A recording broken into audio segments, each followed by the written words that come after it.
Hello, it's me. It's your old buddy, Steve Simonson. And here we are in the Awesomers miniseries, Founder Foundations. And today we're talking about what I like to just call key frustrations. You might call them stupid frustrations or these bloody frustrations are killing me. Why do I still have them frustrations? You can name them whatever you want. But in business, we end up with something we call frustrations. And believe it or not, there's a systemic way to deal with frustrations. And why wouldn't there be? Because everything could be a system, right? In my house, I have systems just like I have in my business. And maybe this makes me a nerd, but it also makes me never lose my keys because I go to the same place at all times and I put my keys there and I put my wallet there and I do things within a system. And in fact, when I somehow break protocol, let's just say for the sake of argument, I go in from my house from the car and I realize I don't have my wallet with me. I've left it somehow in the car.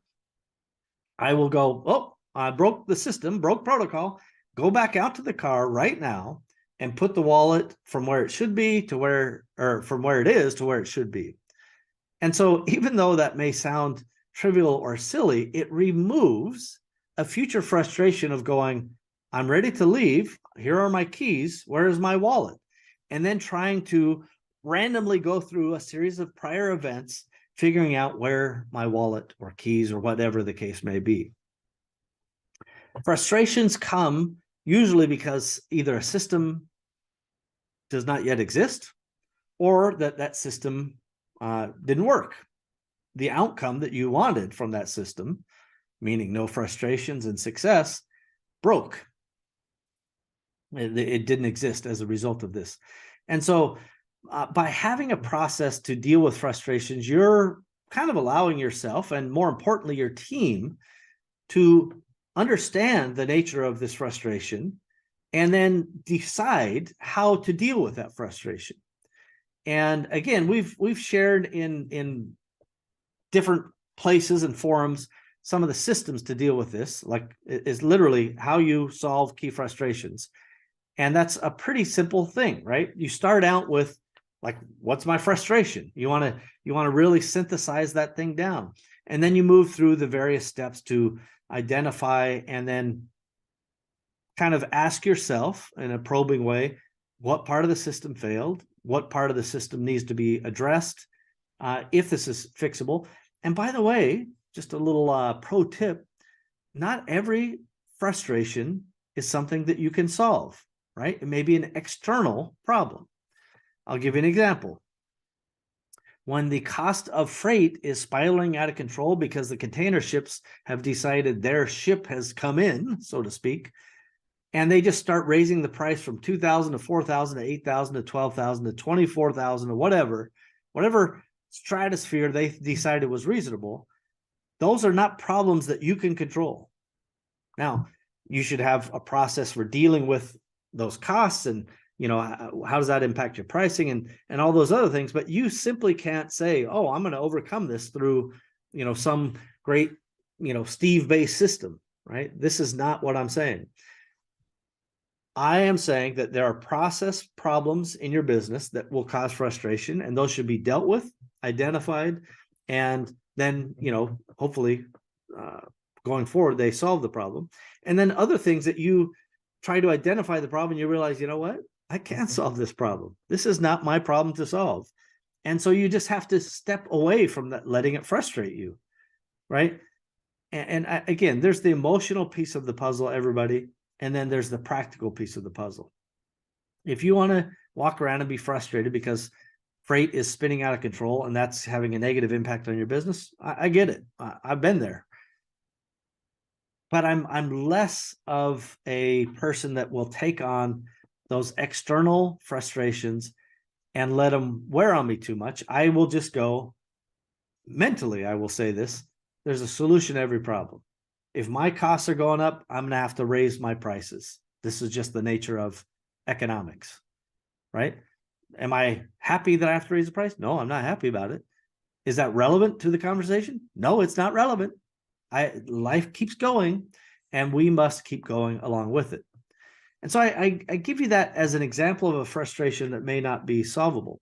There may be other frustrations that are just silly and not really repeating themselves that awesome or that often, that would say, don't bother with that one.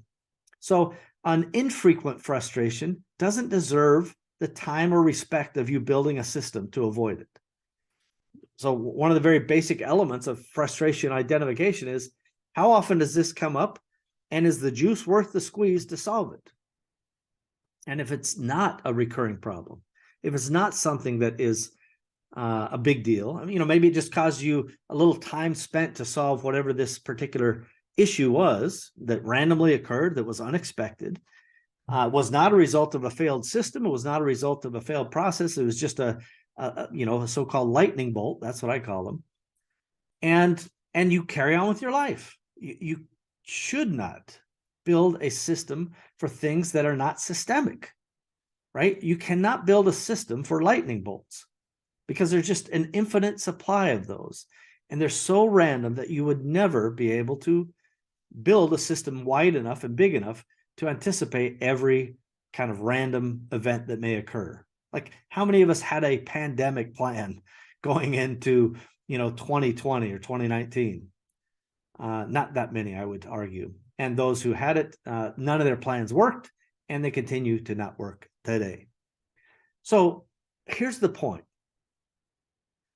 Whether you have created, a frustration, or let me say it differently, whether you have experienced a frustration that is a result of something that you created or an external thing, very, very important distinction. And I want you to make that distinction as early on in your process to quash the frustration as possible, because your sense of reality, is that frustration worth fixing, will come very closely after that. And so when you start thinking about the cause of these frustrations, you want to think about, are these things that you can control, or things that somebody in your company can control, or not?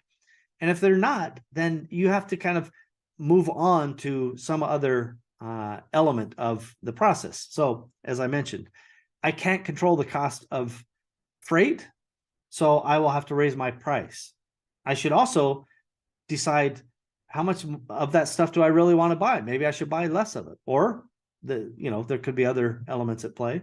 Maybe I should buy more because my competition can't keep up. And so without capital, there's going to be less inventory, and now I can cover the market.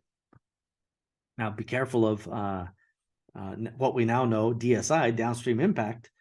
Downstream impact could be, you now in 2022 have a bunch of inventory at a higher cost basis than your competition because they didn't buy so much inventory, and your old freight rates are what's causing your prices to be artificially high.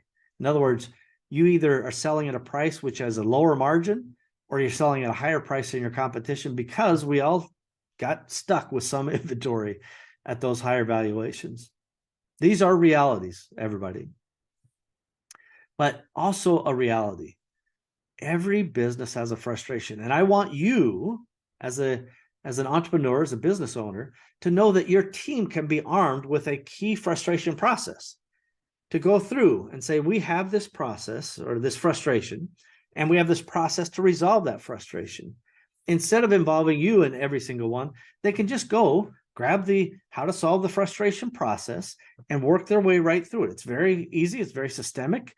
And it will, kind of give you the result of, here's how we solve it, if it is worth solving, right? Not all of them are. And then at the end of the process, you'll kind of, have the related documentation that you might have for it. Hey, here's a new SOP. Here's who's responsible for it. Excuse me.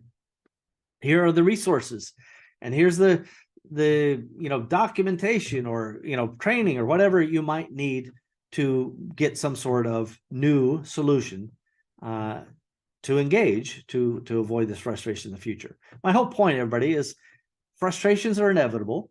Then they are quite solvable as well. And when you apply a process to your management and to your even your frustration beatdowns, it can be extraordinarily rewarding. And the final takeaway, everybody, your team can apply a key frustration process and then quash those problems without them ever being something that was on your radar. Maybe you never knew the problem existed. They saw the frustration, they saw the problem, they solved it, and now they've documented who's responsible going forward and how that process will be changed to avoid this systemic failure in the future.